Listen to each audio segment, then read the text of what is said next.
하겠습니다. 히브리서 11장 32절에서 40절 말씀 교독하겠습니다. 내가 무슨 말을 더하리요? 기드온, 바락, 삼손, 입다, 다윗 및 사무엘과 선자들의 일을 말하려면 내게 시간이 부족하리로다. 그들은 믿음으로 하나님을 이기도 하며 그를 인하여 약속을 받기도 하며 사자들의 입을 막기도 하며 불의 세력을 멸하기도 하며 칼날을 피하기도 하며 연약한 가운데서 강하게 되기도 하며 전쟁에 용감하게 되어 이방 사람들의 진을 물리치기도 하며 여자들은 자기의 죽은 자들을 부활로 받아들이기도 하며 또 어떤 이들은 더 좋은 말을 얻고자 하여 심한 고문을 받되 부차히 풀려나기를 원하지 아니하였으며 또 어떤 이들은 조롱과 채찍질뿐 아니라 결박과 옥에 갇히는 시련도 받았으며 돌로 치는 것과 도로 치는 것과 시험과 칼로 죽임을 당하고 양과 연쇄의 단절을 입고 유리하여 국민과 환난과 학대를 받았으니 이런 사람은 세상이 감당하지 못하느니라. 그들이 광야와 산과 동굴과 토굴에 유리하였으니라.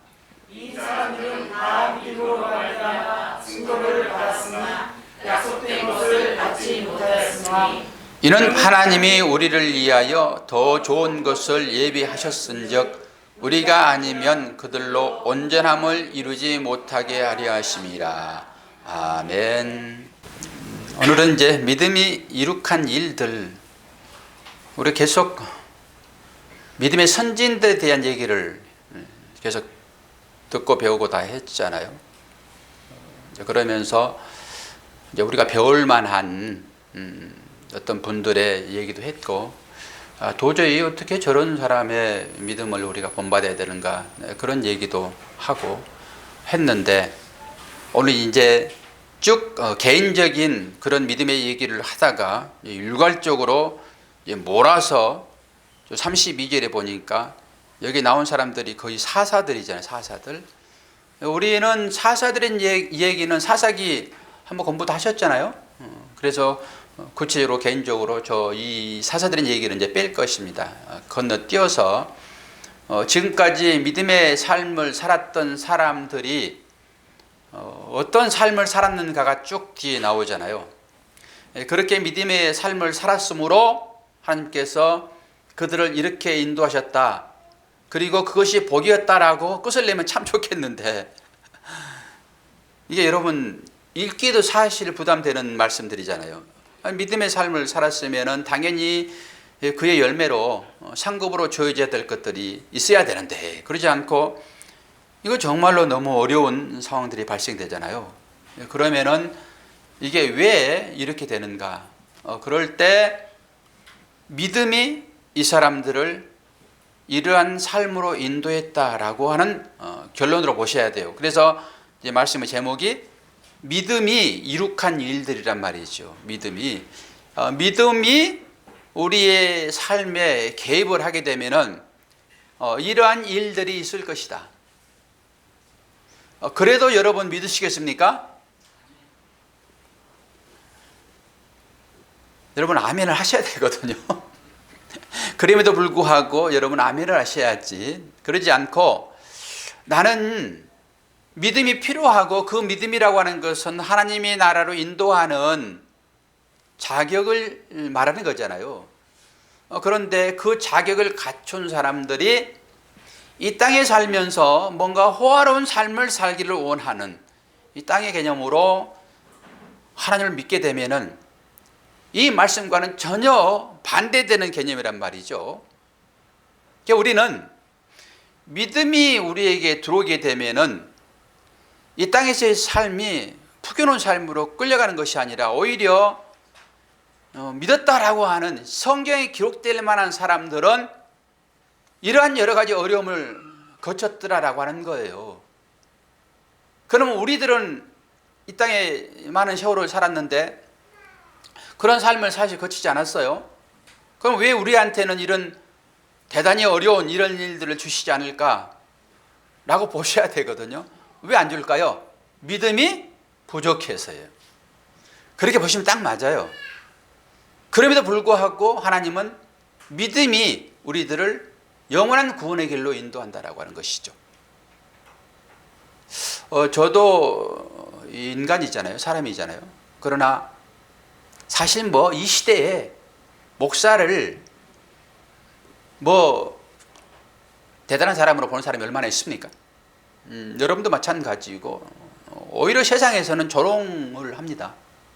목사가 앞에 있으면은 목사의 잘못된 것을 더 부추겨서 자기들끼리 희낙낙거리거든요. 목사가 옆에 있는데 차라리 신분이 밝혀지지 않으면 낫겠으나 신분이 밝혀진 상황 가운데서 그들이 그런 소리를 하는 걸 들으면은 참 많은 자괴감을 느낍니다. 그래서 어디 가면 목사라고 쉽게 얘기를 못해요. 그런데 목사는 그래도 품격이 좀 있고 좀 많이 자중자애하고 또 화도 좀 덜 내고 이렇게 해야 되는데 제가 한 사건을 겪으면서 되게 마음이 불편한, 설교 전에 왜 이 얘기를 먼저 하는지 모르겠으나 불편한 그런 모습을 제가 보면서 되게 안 좋았어요. 그런데 주님의 은혜가 입혀지니까 어떤 마음이 드냐 그러면은 목사라고 다 구원받는 것도 아니고 내가 뭔가 행하는 그 일로 인하여서 하나님께서 상으로 나한테 구원을 주시는 것이 아니라 내가 이러함에도 불구하고 하나님은 나를 구원하시는구나, 이 은혜가 입혀지니까요 마음이 편안해지는 거예요. 그리고 환경은 훨씬 더 좋은 쪽으로 저를 이끄시더라고요. 제가 뭔가 좀 한번 해보려고 한 200만 원 들여서 뭔가 좀 해보려고 했거든요. 근데 저를 이렇게 속에서 내 어떤 자아를 막 끄집어내는 그런 푸시가 있게 되니까요 저도 그냥 부르르 해지더라고요. 제가 막 싸우고 이런 건 아니에요. 제 마음 가운데서 그런 것이 막 일어나더라고요. 그렇게 얼마나 불편해요. 제 신분이 밝혀지진 않았지만은, 그런데 그 과정을 통해 가지고 나의 그 자아의 정체성이 보여지는 거죠. 우리는 뭔가 하나님 앞에서 어떤 대단한 일을, 믿음의 일이라고 하는 그 일들을 열심히 잘하면은 하나님께서 그것 보고 뭔가 상급을 주실 것인가, 이렇게 하나님을 믿는 경우가 참 많이 있습니다. 그런데 하나님은 그렇게 우리를 구원하지 않으세요. 내가 누구인지를 분명히 알고 내가 어떻게 구원받았는지를 깨닫게 하셔요. 그러니까 참 평화가 오면서, 그렇지, 내가 아무리 위장을 하고 하더라도 하나님께서 한번 적게 되면은 내가 구종물인 것을 알게 된다라고 하는 거잖아요. 우리는 믿는 사람, 그러면 대단한 사람으로 생각이 되어지고, 그 사람들에게는 하나님께서 이 땅 가운데 많은 우리가 원하는 그런 복으로 막 쌓을 것이 없도록 부어지는 것으로 우리가 신앙생활을 생각할 수 있는데, 그렇지 않다라고 하는 것을 우리가 이 말씀을 통해서라도 볼 수 있어야 돼요. 믿음의 선배들이 다 이런 일을 겪었어요. 여기에 사사기에 나오는 사람뿐만 아니라 앞에 믿음의 선배들 다 예를 들지는 않았지만은 그 당시에 핍박이 얼마나 심했는지요. 사자굴에 넣을 때 그냥 사람을 넣을 때 며칠씩 굶겨서 사람을 넣거든요. 그러면은 거의 100% 죽습니다. 그런데 어떤 사람만 살아난단 말이죠. 그리고 양의 탈을 뒤집어 씌워가지고요 짐승처럼 또 들여보내기도 하거든요. 그래야지 이 사자의 밥이 되니까. 어떤 사람은 톱으로 켜지기도 하고요. 실제로 이 가마니 같은 그런 걸로 말아가지고 톱으로 잘라서 죽이기도 하고, 엄청난 시련이 있었다라고 지금 성경이 얘기를 지금 해주고 있잖아요. 그런데 이러한 일들이 어떻게 일어났냐 그럴 때 믿음이 그들을 그렇게 끌고 가서 그 삶으로 인도했더라라고 하는 거잖아요. 우리가 이런 말씀들을 보면서 하나님을 믿으면은 다른 좋은 일만 있을 줄 알았는데 어떻게 하나님께서 믿음이라고 얘기를 하면서 이런 어려운 일들을 그들이 겪게 만드실까? 라고 하는 의문이 여러분들한테 드셔야 돼요. 의문이. 이 의문이 들지도 않고 그냥 그 사람들은 그렇겠지라고 나는 상관없는 식으로 여러분이 하나님 찾게 되면 여러분 믿음은 가짜일 수 있다니까요. 그 믿음이 왜 그랬지라고 여러분이 의심을 하면서 그 믿음에 대한 것을 깊이 묵상을 하고 하나님을 거기에서 만나야지 여러분이 이 땅 가운데서 어려움을 극복할 수 있어요. 그러지 않으면 다 넘어집니다. 다 넘어집니다. 그 전까지 믿음이 된 생각을 다시 여러분들이 해야 돼요. 그러지 않고 믿으면 다 복될 것이고 믿음이 이 땅 가운데서 다 좋은 일만 있을 것이다 라고 하는 그 믿음을 오늘 완전하게 여러분 깨셔야 돼요. 그리고 우리의 삶으로 다가오는 다양한 이 어려운 문제들을 이 믿음으로 여러분이 이기셔야 돼요. 하나님께서 함께 하셨을 때도 이런 어려움들이 분명하게 우리한테 있구나.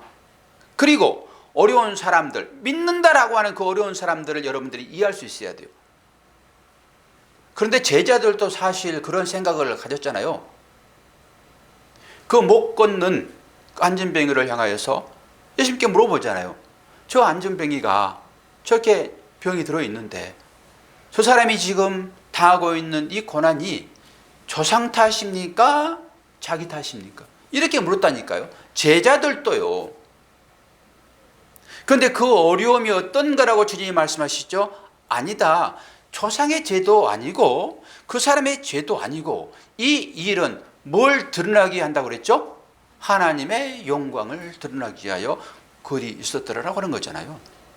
그러니까 오늘 우리가 읽었던 이 수많은 이 어려운 문제들이 어떤 거냐고요? 하나님의 영광을 위하여 필요했더라라고 하는 거예요. 우리들의 삶 가운데도 이 어려움이 분명히 있을 것인데 이 어려움은 곧 하나님의 영광을 드러내는 것으로 우리에게 찾아오는 거예요. 그러면 내가 어려움을 당했는데 옆 사람이 그걸 보면서 어떻게 하나님의 영광을 나타냅니까? 해주시기에 어려움이 찾아왔는데 내가 그걸 보면서 하나님 영광 받으세요. 그래요? 그럼 딱이 맞지요. 그러면 어떻게 해서 영광이 되겠어요? 그 안에서 하나님을 찬양하는 믿음의 고백이 나오면은 그게 영광이 되는 거죠. 좋은 일이 있었을 때 다 좋다고 얘기하지 좋은 일이 있는데 나쁘다고 얘기할 사람 한 사람 없습니다. 그러면서 그걸 영광이라고 그럽니까? 아니에요. 그러니까 한 골 넣고 하나님 영광 받으세요 이런 건 영광이 아니에요. 아주 폭삭 게임에서 져버렸는데도 불구하고 그 가운데서 하나님의 사랑을 깨달았다 하게 되면은 믿음으로 고백할 때 그게 영광이 되는 거지. 그래서 오늘 본 말씀이 우리에게 주어지고 있다고요. 성경에는요 믿음을 여러 종류로 얘기를 하는데요, 죽은 믿음도 있고요, 귀신의 믿음도 있고요, 억지로 마지못해 믿는 믿음도 있고요, 가식적이고 위선적인 믿음도 있어요. 그런 믿음을 가공스러운 믿음이라고 얘기를 합니다. 그러니까 오늘 그 믿음이 나한테 주어지는 내가 생각하는 내가 만드는 믿음을 가지고 나는 믿는다라고 하고 있는지, 이건 자기 자신이 그렇게 생각하는 거예요. 그런 믿음들은 성경에도 그런 얘기들을 하잖아요. 그런데 진실한 믿음은 내가 만든 믿음이 아니라 위로부터 주어지는 믿음이에요. 내가 믿음을 갖고 있다 하게 되면 어려움 찾아오게 되면 그 어려움을 극복할 길이 없습니다. 그런데 위로부터 주어지는 그 믿음은 하나님이 주신 믿음이에요. 그러니까 그 믿음을 갖는 사람들은 하나님께서 그 믿음을 지탱할 수 있도록 함께 하신다고요. 그러니까 이기는 거예요, 이게. 그렇다고 넘어진 자들은 그러면은 자기가 만든 믿음이냐, 꼭 그렇게만 볼 수 없죠. 또 그 일을 통해서도 하나님은 영광을 또 취하실 것이니까. 그러니까 함부로 우리가 판단할 수는 없습니다. 그럼에도 불구하고 우리는 우리의 삶의 여정을 겪으면서 나는 과연 위로부터 하나님께서 주시는 믿음의 삶으로 가고 있는지, 안 그러면은 내가 만든 그 믿음을 살고 있는지를 구분해 볼 수 있어요. 그러면 어떻게 해서 구분이 되어집니까? 제가 늘 강조를 하지만은 교회 안에 알곡과 가라지가 있는 것을 여러분 분명히 아셔야 돼요. 그러니까 가라지는 어떤 것이죠? 여기서 말하는 죽은 믿음이고 귀신의 믿음이고 내가 가공해서 만든 믿음이에요. 이런 것을 가라지 믿음이라고 그래요. 그리고 참 믿음은 위로부터 주어지는 믿음인데, 이 믿음이 어디에서 분별되어지냐? 교회 안에서요. 우리는 교회 안에 들어오면 다 구원받는 걸로 참 믿음인 걸로 생각이 되어지는데, 성경이 누구에게 주어지는 거죠? 하나님의 자녀들에게 주어지는 거란 말입니다. 이방 사람들에게 성경은 주어지지 않아요. 하나님의 자녀에게 주어진 것이고, 하나님의 자녀는 어디에 소속되어 있어요? 교회 안에 있단 말입니다. 그러면서 분명하게 주님도 교회 안에 가라지가 있고 알곡이 있어서 지금은 구별하여 어떻게 할 수 없으나 마지막 때에는 그걸 구별하여 알곡은 하나님 창고에 드리고 가라지는 전부 불태울 거라고 얘기를 하시잖아요. 그러면 진실된 하나님의 말씀, 이로부터 주어지는 그런 말씀이라 하게 되면은 그 말씀은 어떻게 할까요? 분리하는 작업을 합니다. 분리하는 작업. 그러니까 분리하는 작업 가운데서 알곡과 가라지를 구분하는 것이죠. 말씀의 역할은 그런 거예요. 그러니까 말씀이 여러분들에게 떨어지게 되면은 여러분들이 스스로 자신을 살펴보시라는 것이죠. 우리 모두는 하나님의 택한 받은 자녀에게는 분명해요. 그런데 나에게는 믿음이 없는 것처럼 여겨지기도 한단 말이죠. 그리고 다른 사람이 봤을 때도 아직까지 젖이나 먹는 어린 아이의 수준의 믿음으로 부어질 수 있어요. 그렇다 해가지고 그가 믿음이 없습니까? 그러진 않지요. 믿음은 사실 자라나야 되거든요. 자라나야지 걷기도 하고 뛰기도 하는 것이지, 계속 누워있다 하게 되면은 이건 분명하게 살아있기는 하되 온전한 사람이라고 볼 수 있습니까? 사람이 일을 해야지. 그럼 우리에게 말씀의 씨가 떨어져서 분명하게 있으나 자라는 것은 어떻게 자랍니까? 계속 말씀이 공급되어져야 돼요. 그러니까 여러분들에게 이 설교 시간은 여러분들에게 생명으로 떨어진 말씀이 내 가운데 있는데 이 말씀이 자라야 되잖아요. 그래서 그 자라게 하는 것으로 이 말씀이 주어지는 거예요. 설교 시간에는 그러는 것입니다. 그러니까 내 상태가 확인되어지게 되면은 보여지잖아요. 아, 나는 아직도 연약하구나, 어리구나. 삶을 보면서 분명하게 볼 수 있죠. 그럴 때 여러분들 어떻게 해야 돼요? 자꾸 말씀을 공급받고 싶은 생각이 여러분 들으셔야 돼요.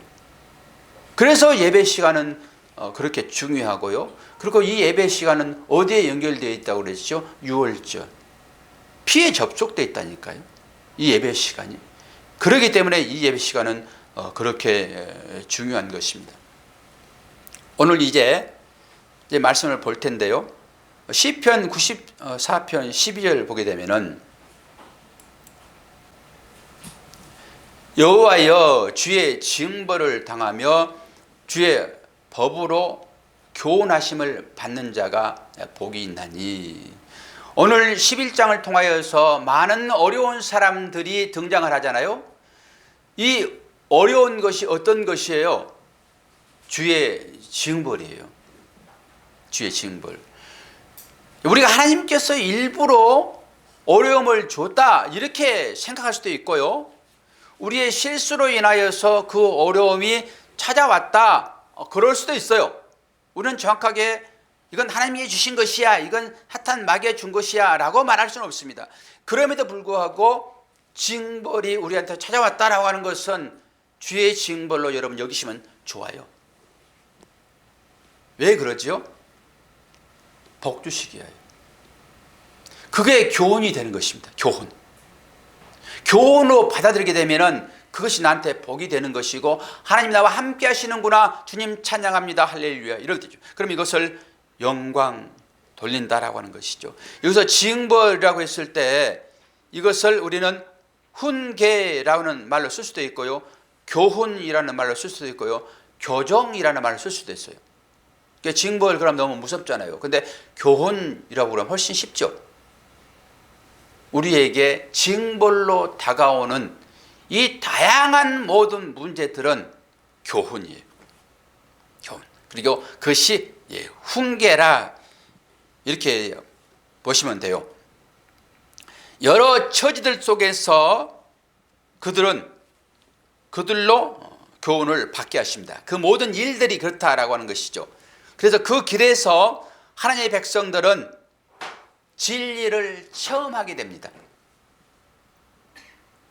모든 일들은 다 하나님께서 우리들에게 교훈으로 주셨고 그 교훈을 통하여서 진리를 체험하게 된다고요. 이걸 우리는 경험이라고 해요.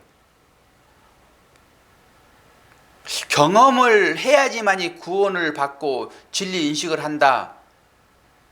그러기에는 좀 무리가 있을 수는 있겠으나 우리는 하나님을 경험하지 않으면은 그분이 어떤 분인지를 모릅니다. 이제 그런 측면이에요.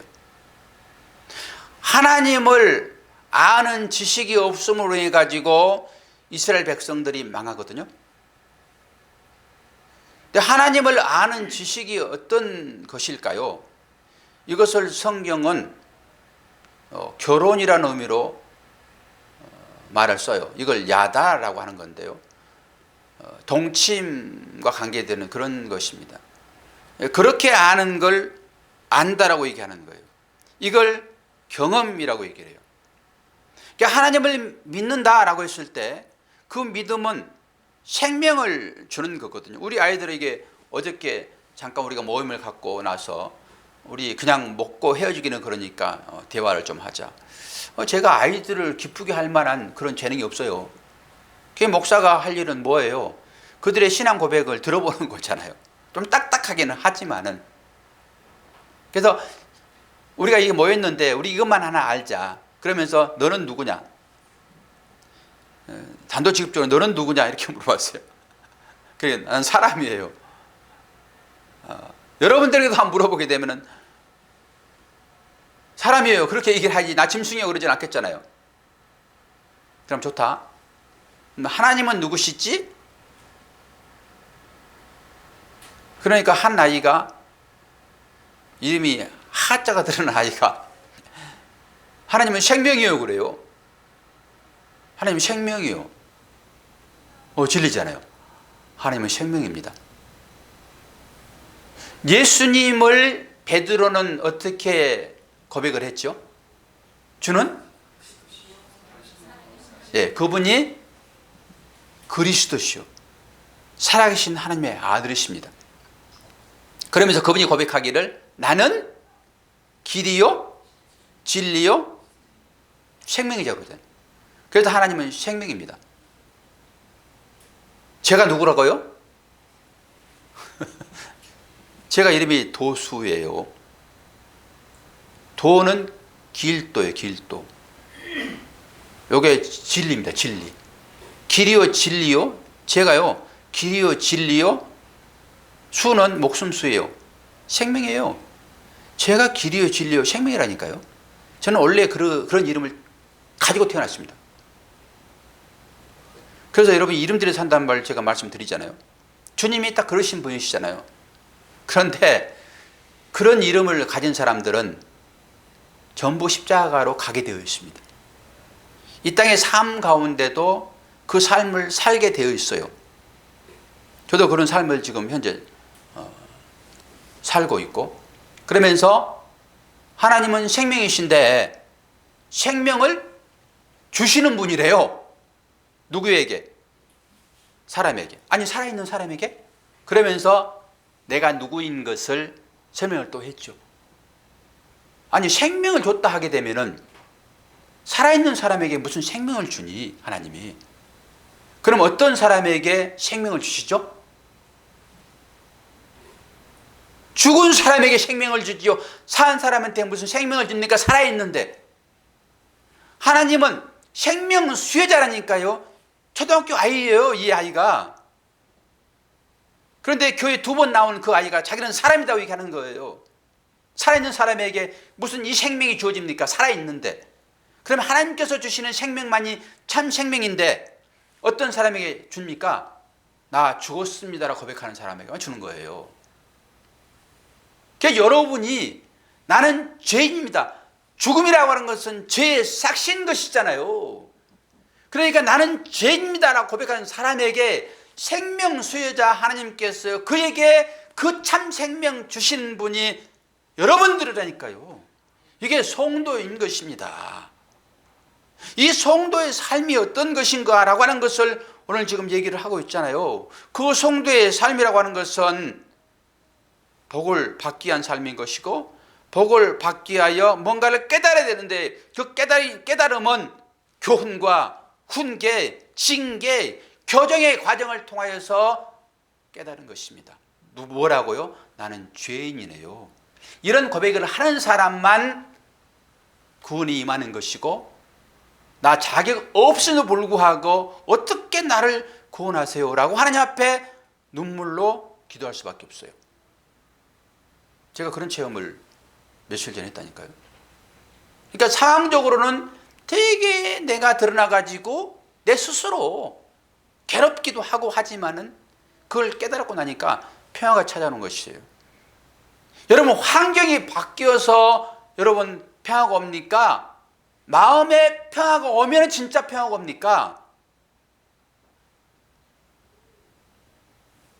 세상 사람들의 관점은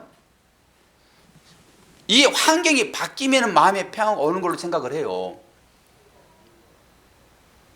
여러분은 안 그러세요? 그런데 성경은 그러지 않아요. 수고하고 무거운 짐진 자들아 다 내게로 오라 그러잖아요. 주님께서요. 그러면 그 수고하고 무거운 짐진 자들의 짐을 벗겨주는데 왜 하나님께서 내가 너의 마음을 편케하리라 그러냐고요.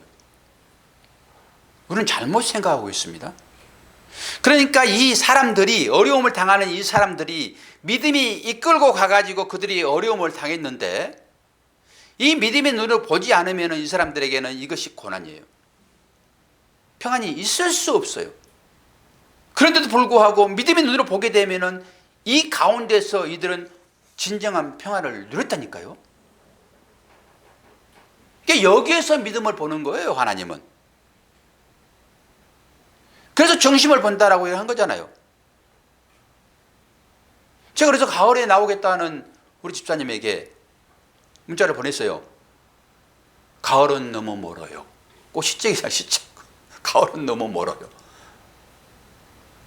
그러면서 하나님은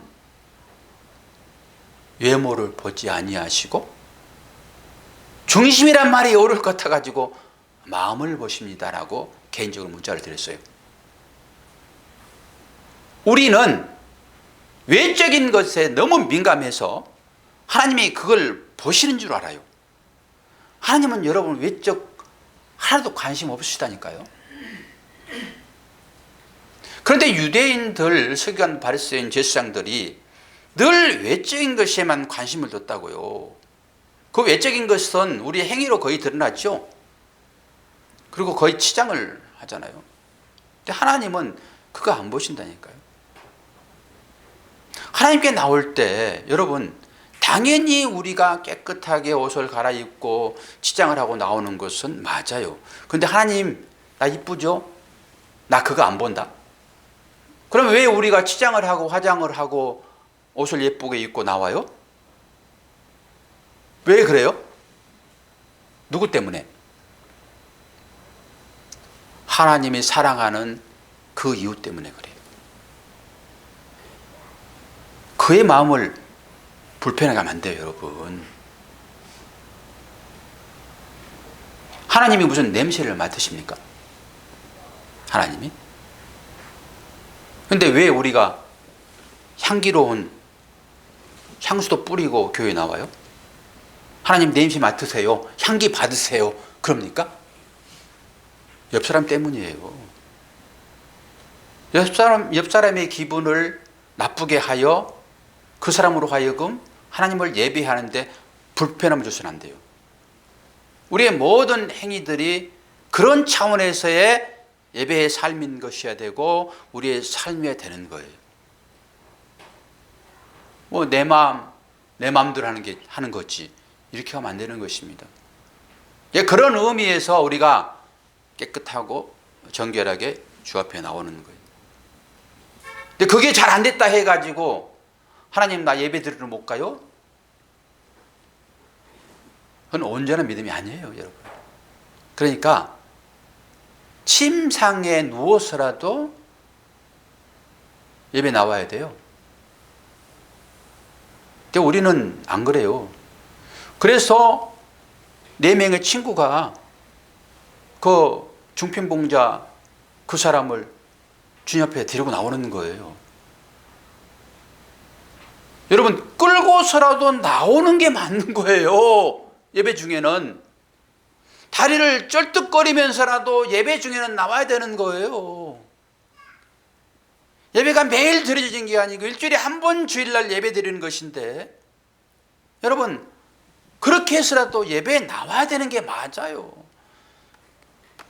내일 예배가 없을지 어떻게 하냐고요. 여기에 원자탄이 떨어지면 다 끝이에요, 여러분. 그 원자탄이 얼마나 무서운지 아십니까? 핵 코로나19예요. 코로나19 확진자가 여기 한번 다녀가 보세요. 여기 예배 드릴 수 있어요? 당장 예배 끝나는 것이지. 그만큼 우리의 환경은 열악하다고요. 언제 어떻게 예배 못 드릴지 몰라요. 내일이 있음을 여러분 기대하지 마세요. 오늘 최선을 다해야 돼요. 오늘 예배에 최선을 다해야 되고, 아픈 몸으로라도 질걸 끌고 다니는 몸으로라도 오늘 예배에 최선을 다해야 되고, 오늘 최선을 다하여 옆 이웃 내 몸처럼 사랑하셔야 돼요. 아니 나 힘들어 죽겠는데 내일 해줄게. 내일이 어떻게 오냐고. 여러분 오늘 최선을 다해야 돼요. 모든 일에 있어서.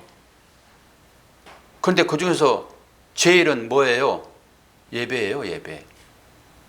예배를 사랑이라고 하는 거예요. 예배를 사랑이라고. 자, 오늘 말씀 34절 봅시다.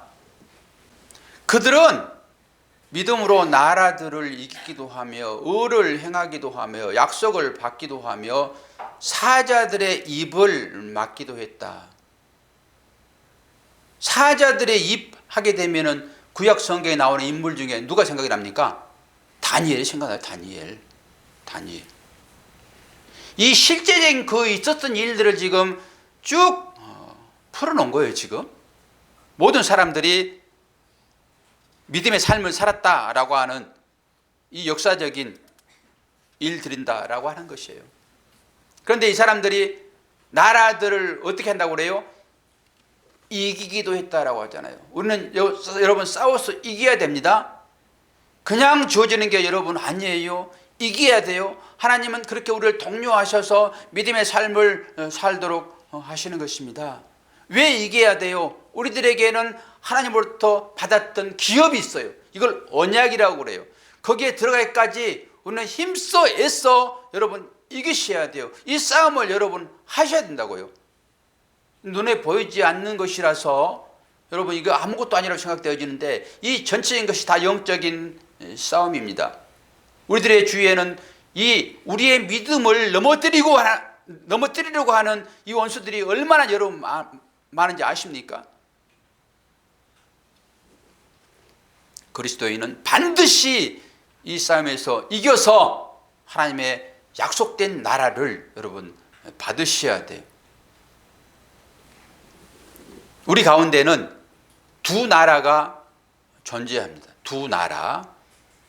이것만 정확하게 알게 되면은 싸움에서 분명히 승리할 수 있어요. 그리고 이 싸움에서 이길 수 있는 방법이 성경에 그대로 제시되어 있으니까 제가 성경 말씀을 찾아가면서 여러분이 이 영적인 전쟁에서 이길 수 있도록 답을 드릴 거예요.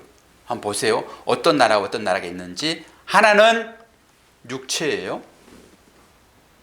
우리에겐 두 나라가 분명히 존재합니다. 이 나라를 이기셔야 돼요, 여러분. 그래야지 약속된 언약의 나라로 들어갈 수 있습니다. 하나는 육체이고 하나는 세상이에요.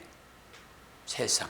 육체와 세상. 이 두 나라를 산다고요. 그러면은 첫 번째 나라, 이 육체의 나라는 뭘 얘기할까요?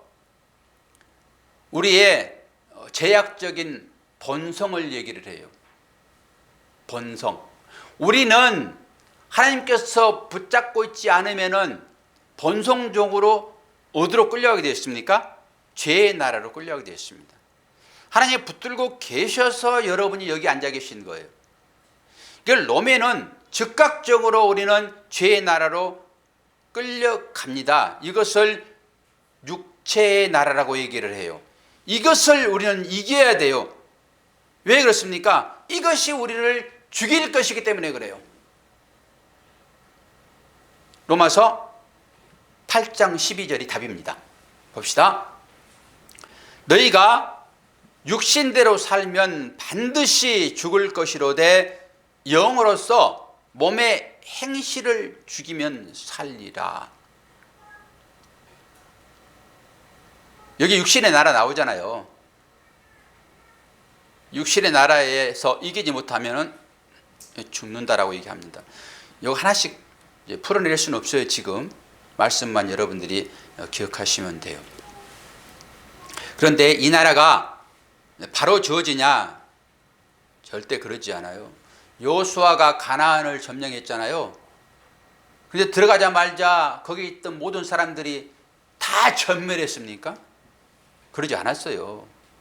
긴 싸움이 있었다고요. 긴 싸움이. 그리고 그 긴 싸움은 사실 처절했어요.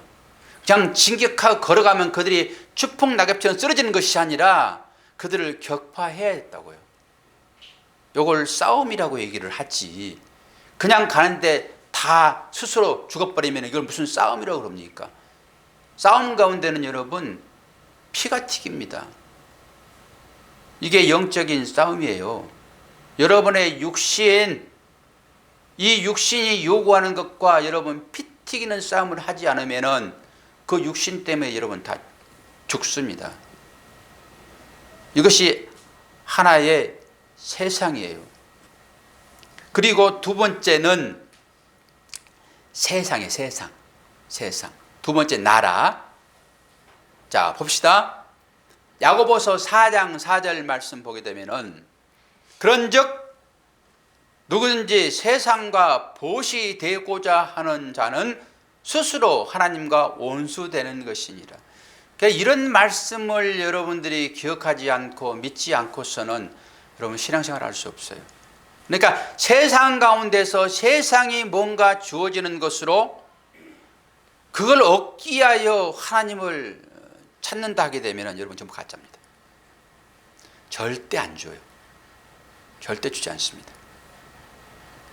그걸 제가 얘기하는 것이 아니라 성경에서 말씀으로 답을 주고 있어요. 그런즉 누구든지 세상과 보시 되고자 하는 자는 스스로 하나님과 원수되는 것이니라.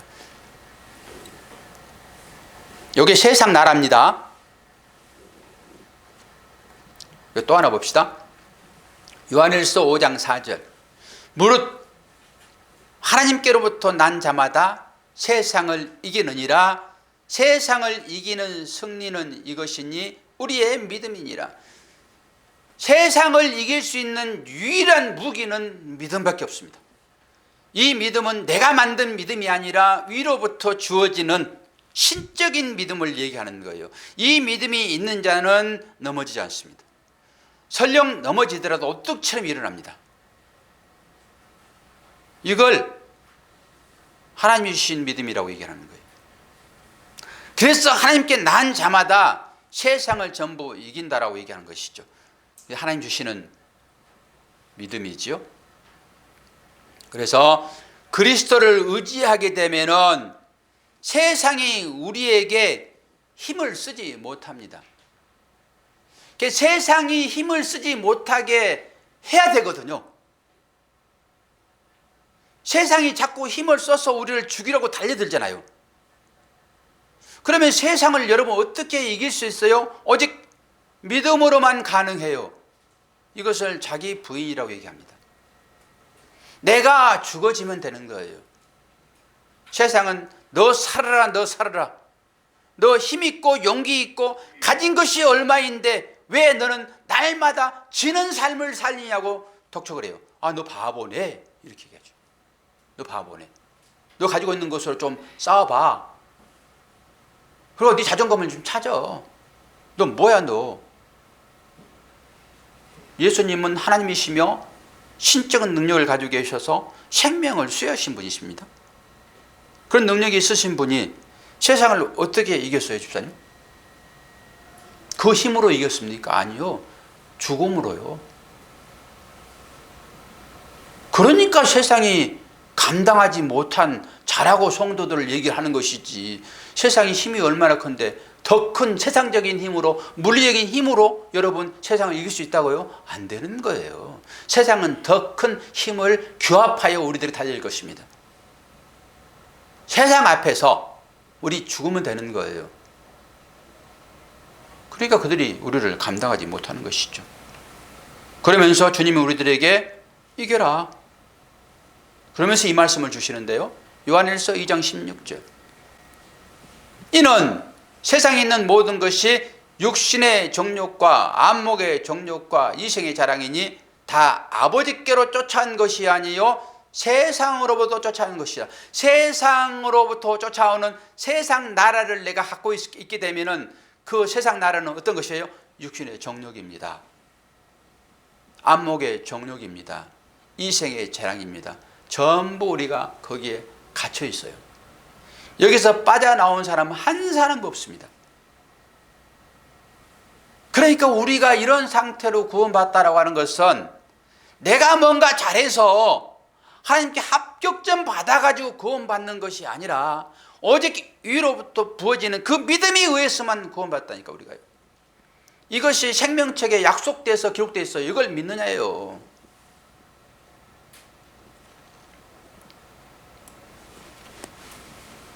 그러면서 요한복음 6장 16장 33절 세상에서 너희가 환난을 당하나 담대하라 내가 세상을 이겼노라. 그리고 주님이 이기셨습니다. 십자가로.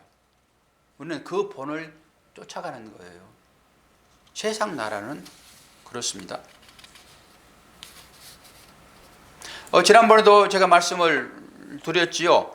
우리가 이제 출애굽을 했을 때 아이고 할렐루야.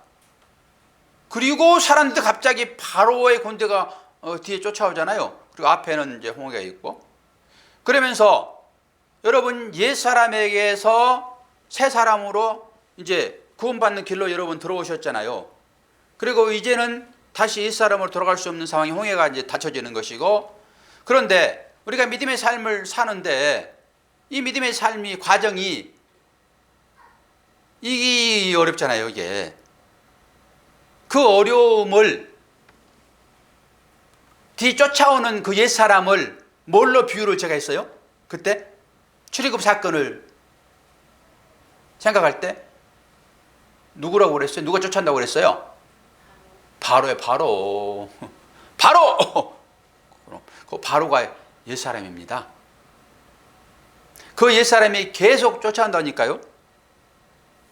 우리는 옛날에는 세상 것 탐닉하고 세상 부귀 영화 그거 즐기려고 열심히 살았잖아요. 그런데 그곳에서 벗어나가지고 이제는 믿음의 삶으로 나왔어요. 그랬더니 이 엄청난 어려운 일들이 조졌더라라고 얘기를 하고 있으니까 이것들이 뭐예요? 이걸 벗어나고 싶은 것이 바로라니까요. 바로가 늘 쫓아옵니다. 이 사람이.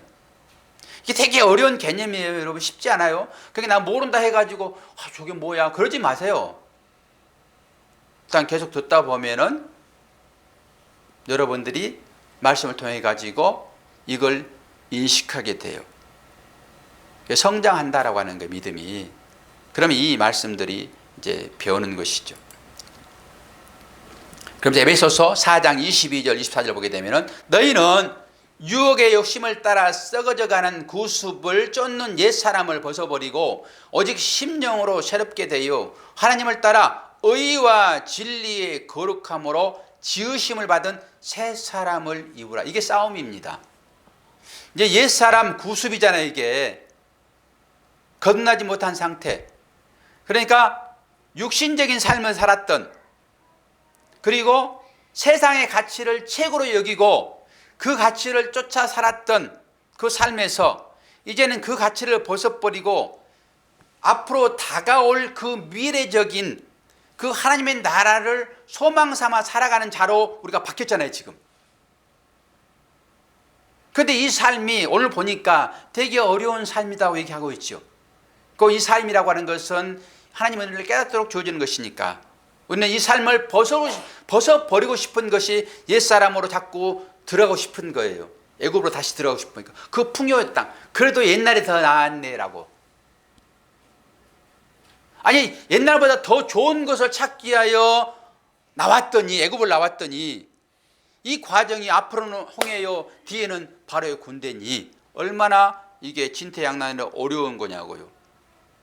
그러니까 아이고 차라리 거기가 더 낫네라고 돌아가고 싶은 생각이 바로라니까요.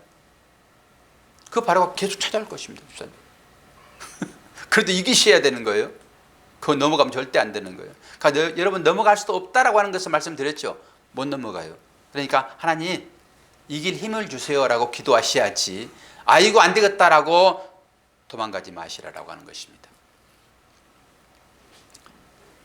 다니엘서 아까 얘기했던 얘기 한번. 다니엘서 6장 23절, 왕이 심히 기뻐서 명하여 다니엘을 굴에서 올라오라 하매 그들이 다니엘을 굴에서 올린즉 그의 몸이 조금도 상하지 아니하였으니 이는 그가 자기의 하나님을 믿었음이니라. 이거 보십시오. 이게 실증적으로 한번 보여주는 거예요. 이런 일들이 기적적으로 모든 사람에게 다 있는 건 아니에요. 사자 굴에 던지면 100%, 99.9% 다 죽습니다. 사자의 먹이가 된다라고 하는 거잖아요. 그런데 이 다니엘을 살리시는 것은 너희가 믿음이 있느냐? 나에게 준 믿음을 너희들이 믿느냐? 그러면 너희들은 이렇게 살 것이다라고 한번 보여주는 거예요. 우리는 전부 다 이렇게 살아갈 것입니다. 사자가 아무리 우리를 삼키려고 달려들지라도 믿음이 사자의 입을 막을 거라고요. 이런 말씀에 여러분들이 환성을 치면서 할렐루야 나 이겼네라고 이 울부짖는 그 소리에 그냥 기가 질려가지고 그냥 발발 떨고 그냥 살려주세요 사자님 그러지 마시고, 아무리 우르렁거려도 이것은 소리일 뿐이고 진짜 그 사자가 와가지고 우리를 물지 못한다라고 이 주어지는 말씀을 통해 가지고 믿으시란 말입니다. 우리는 그렇게 다 구원받을 것이니까. 그냥 사자가 와가지고 옆에 와가지고 그냥 목소리만 가지고 으르렁거리니까 그냥 겁이 나가지고 그냥 전부 다 그냥 이러지 마시라고요. 근데 실제 사자가 한번 나타나가지고 한번 으르렁거리면 나는 어떨 것인가? 저도 궁금합니다. 저도. 그러나 우리는 이 주어진 믿음이 있기 때문에 충분하게 이길 수 있습니다. 왜요? 우리는 말씀을 믿잖아요. 말씀을.